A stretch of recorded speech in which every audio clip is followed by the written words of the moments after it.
filled out the forms appropriately, then he's taking the sovereign capacity of another nation for a joke, and that seems to be the determination of this. We're reading the facts.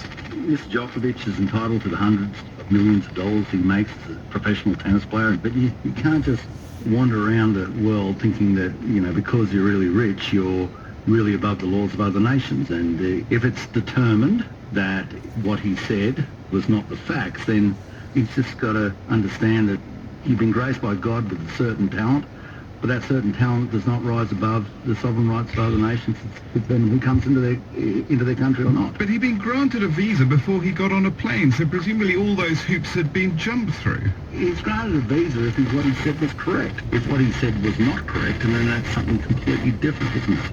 And yet, it's not just the federal government and Border Force, it's also Tennis Australia, Victoria State. They saw fit to grant him an exemption, and that was done by two independent panels, so I can't see what might have gone wrong. We don't check what underpants you're wearing. It's up to you. But it's a case of, is what you said correct? And now, if it's correct, that's one issue.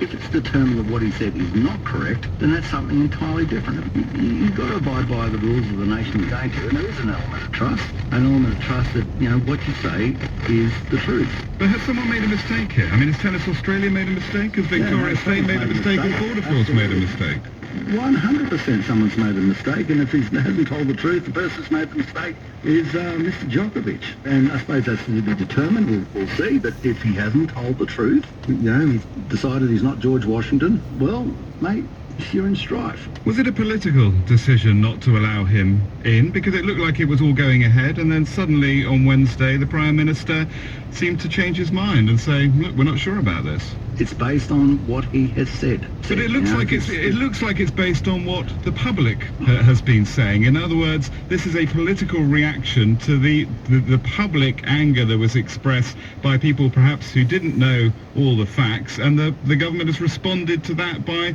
denying him entry. I'm not denying the public reaction. People will say, look, if we're abiding by the laws, everybody else should abide by the laws, whether you got $2 to rub together or you got, 200 million to rub together.